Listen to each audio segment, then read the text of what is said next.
Hello, ladies and gentlemen. Welcome to Triple N Media. I am Dr. NIK NIKAM, a cardiologist from Houston, Texas. The focus of presentation today is social media and your medical practice. Should you promote yourself on a social media? What kind of things you want to promote on social media? What are the implications? So let us begin with the feature presentation. Does social media make a difference in your practice? I would say, get a notepad and write down some of these questions, which I'm going to talk to you in a minute. There are multiple social medias which you can look at, but the main question remains is, does the social media make a difference in your medical practice? If you are a plastic surgeon and you are showing before and after pictures, it may make some difference. Or if you are doing certain special procedures and you want to explain that to the patients in a simplistic manner, that's where the social media may come in handy, where you can personally explain this procedure so you don't have to repeatedly say the same thing over and over again to your patients. And let me give you a little bit about my background. I am a social media buff. I have a YouTube channel called Triple N Media, which has more than 28,500 subscribers. I have created more than 200 cardiology lectures, which are on my YouTube channel. I have written more than 100 articles in local community newspapers about health and wellness. I also have a Facebook page which has more than 5,000 subscribers and 5,000 contacts on my Triple N Media page. So I do have some experience about the role of social media in medical practice and where it might be helpful to you and where you should be focusing your attention. So let us proceed further. Before we do anything, as I said, get a notebook and write down these questions. What is my purpose of using social media? What kind of medium I'm going to be using? As you can see, there is a misery of choices when it comes to social media. Not all of them have significant impact on your practice, on your bottom line, which is the most important thing if you are in private practice. And what kind of information do you want to propagate? You don't want to propagate false information or misleading informations. And how is it going to help you in your practice? Is this going to help you educate your consumers or the patients? Is it going to provide them information about your practice? Is this going to help you to spread your message across, especially if you're a new physician in town? How do you get your message across? That is, you create a website, and that website is going to be searched by Google, and when they type the name for family practice or a cardiologist or a pulmonologist, at least your name is going to show up, and from there your website link will take them to your website where you can explain everything you do and how your practice is different from other people's practice. Then the question is, who sets up your social media? It doesn't come cheap. To set up a website, it's going to cost you time, it's going to cost you money, and it's going to take efforts to maintain that website and add more information as you continue in your practice. Then the most important thing is, how do you assess the success of your social media exposure in terms of helping you with your practice? There are many pros and cons of social media, but I look at the social media as more of an educational, informational, and instructional media, and helping people know that you exist in the community, in your specialty, so that it will draw them to your social media sites, especially like your Facebook,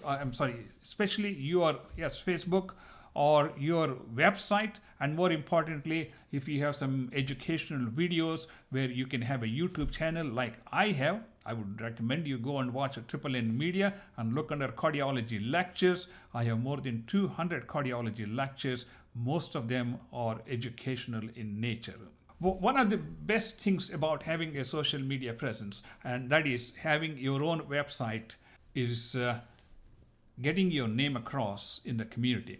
As I said, if you are new to the area, if you are a practitioner in solo practice or a group practice, this is a great way to introduce yourself to the community and explain what services you provide, and also talk about your office guidelines. What are the appointment hours? What do people do after hours? How do people contact you about prescriptions, office timings, and procedures and instructions? For example, I used to do nuclear stress tests.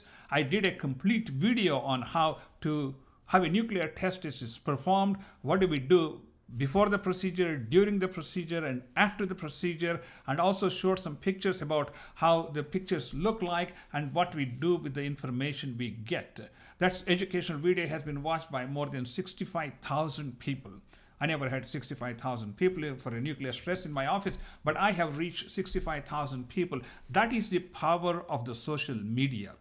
There are a lot of people you can reach whom you may never see as a patient, but it will increase your knowledge, it will increase your credibility, and it will also help people to get confidence about your ability to handle their medical problems. And whatever you do, make it visual.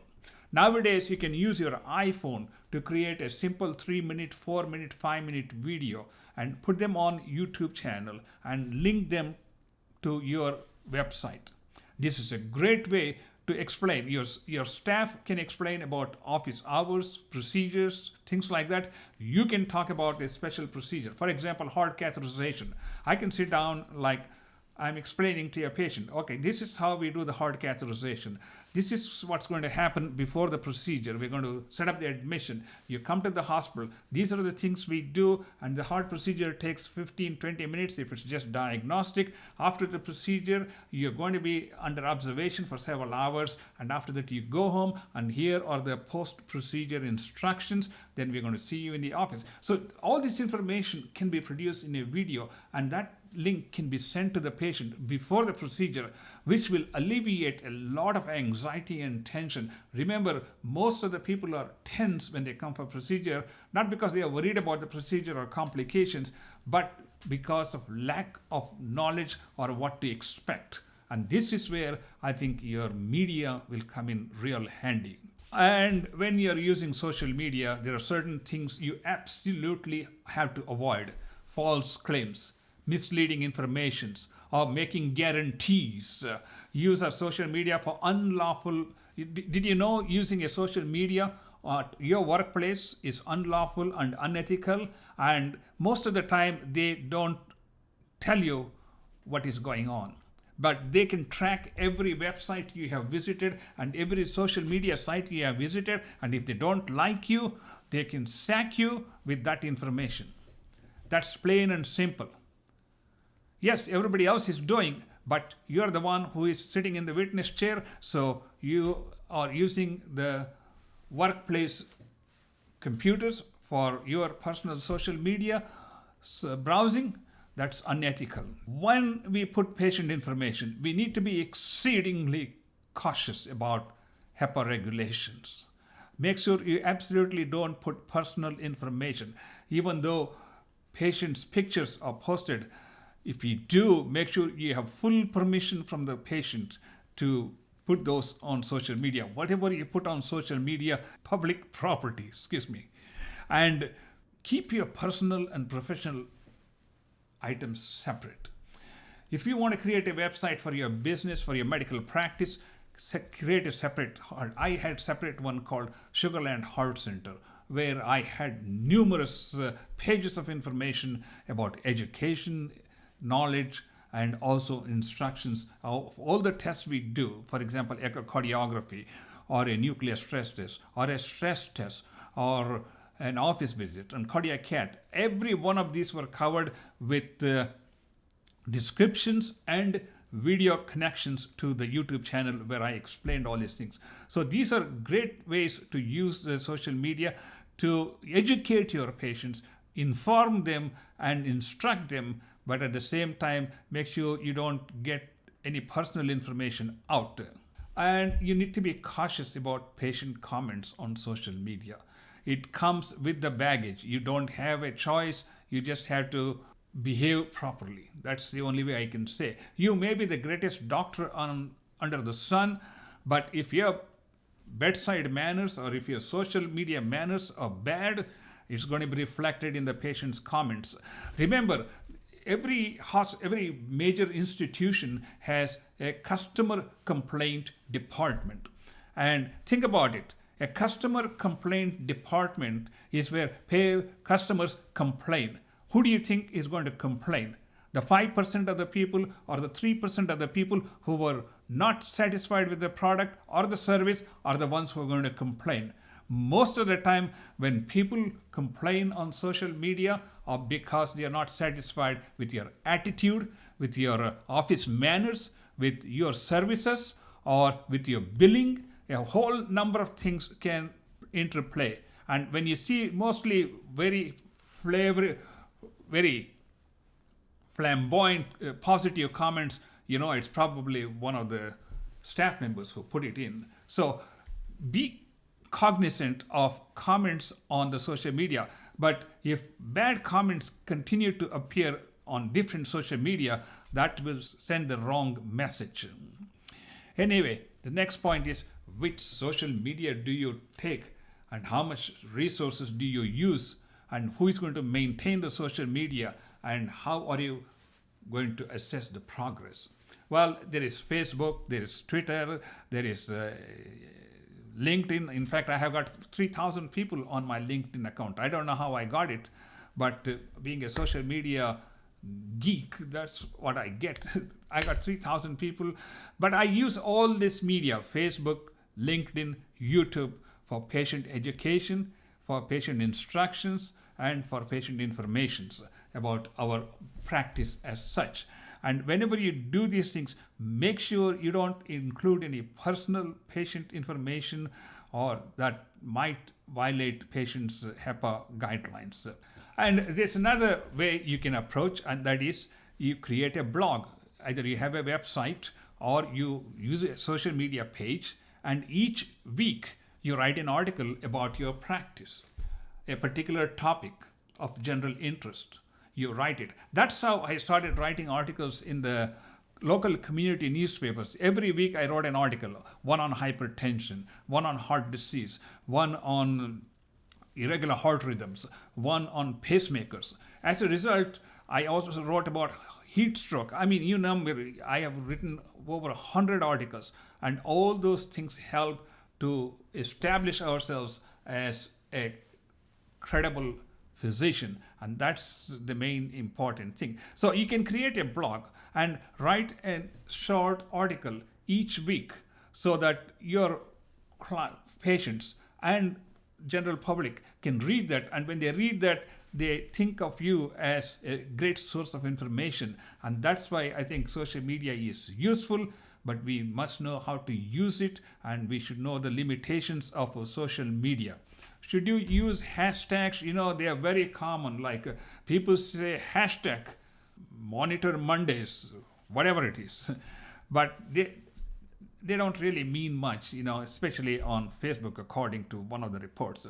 But ladies and gentlemen, this is a quick overview of how you use social media in your medical practice. What are the things that you need to watch for? What is it that you're trying to get out of the social media? As I said, if I were to sum it up, the social media is a great resource to, one, promote our practice, our existence in the community to begin with, promote our practice, and explain to the patients or future patients our office hours, our office procedures, our and educational material available, so that it will make it easy for people to understand what is it that you provide in your particular office. Thank you so much for watching this presentation. And as I said, on my NNN Media, I have more than 1,600 videos, more than 200 educational videos. You're welcome to watch those. And if you have any comments, please leave them below, or if you have any questions, leave some comments, and I'll be happy to address that in the next video. Thank you so much.